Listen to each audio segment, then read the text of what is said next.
Hi, welcome to Anthropology 276, our first video lecture. Ta-da!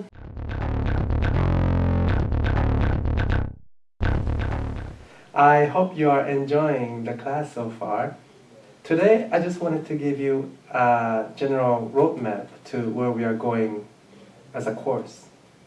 So far, we have learned the first part of linguistic anthropology, which is learning about the general physical characteristics of what sounds make up a language.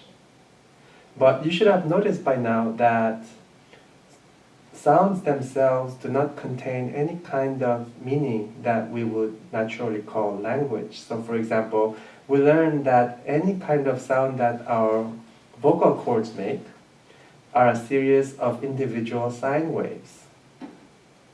And there's no indication within those sine waves to tell that this combination of sounds is going to be an E or an U or an A. So how do human beings make that kind of distinction? How do they know that what they're hearing is supposed to be an E or an U or a B sound? So that's what we are going to be exploring today, or this week. We're going to explore how the human mind processes the raw qualities of sound into meaningful units. And this week we are going to explore how linguistic anthropologists have gone about answering this question in contrast to more linguistic approaches. So for this week we will be reading Franz Boas and Benjamin E. Ward, who are some of the key figures in the early stages of anthropology.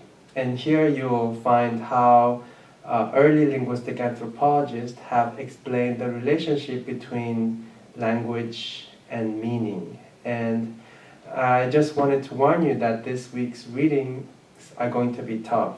There are only 2 readings, but you will have to read through those readings at least a couple of times to understand what they mean.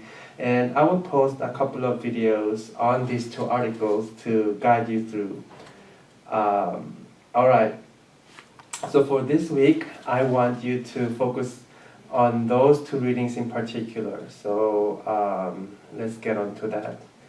After this week, and after we're done with the midterm, which will kind of ask you to explore some of the ideas behind linguistic relativism and the relationship between language and mind, we'll go through some of the various aspects of language in terms of the application to social action, to society.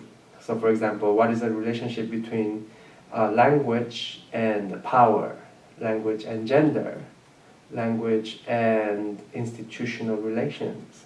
Those things that preoccupy a lot of the contemporary linguistic anthropological research.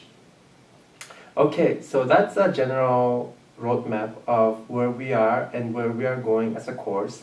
And I hope to talk with you soon through teleconferencing and through my subsequent video lectures. And please do not hesitate to contact me if you have any questions. Thank you and see you soon.